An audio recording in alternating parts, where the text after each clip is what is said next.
సభలో చెప్పడం నాకు ఇష్టం లేదు, కానీ నేను ఉద్యోగం చేసిన రోజుల్లో నాతో పాటు ఉద్యోగం చేసినటువంటి ఒక వ్యక్తి తల్లి, ఆమెకి గుండె నొప్పి వస్తోందని తెలిసినా కొడుక్కి చెప్తే ఎక్కడ కొడుకు వైద్యానికి తీసుకెడతాడో, ఎక్కడ కొడుక్కి చాలా డబ్బు అయిపోతుందో, ఆడపిల్లలు పెళ్లికి దిగొచ్చారు, మగపిల్లలు చదువుకుంటున్నారని చెప్పడం మానేసి కొడుకు నిద్రపోవడానికి వెళ్ళిపోతుంటే పిలిచి ఒక్కసారి ఇలా కూర్చొని ఒళ్ళో తలపెట్టుకుంటానని, ఒళ్ళో తలపెట్టుకుని నేను నిద్రపోయిన తర్వాత నువ్వు వెళ్ళి పడుకో అని. అంటే ఆవిడ ఉద్దేశ్యం ఏంటంటే ఆవిడ శాశ్వత నిద్రలోకి వెళ్ళిపోతోంది.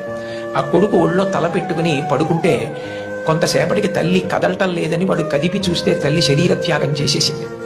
ఆ తర్వాత తెలిసింది, తన భార్య చెప్పింది, కొంచెం గుండెల్లో నొప్పిగా ఉందమ్మా, బరువు పని చేయలేకపోతున్నాను, కానీ వాడికి మాత్రం నువ్వు చెప్పకు సుమా అని ఒట్టేయించుకుందట కోడలతో.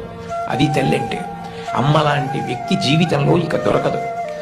జీవితంలో అన్నిటికన్నా పెద్ద నేరం ఏమిటంటే అమ్మకి చెప్పలేము అన్న పని మనం చేయలేము.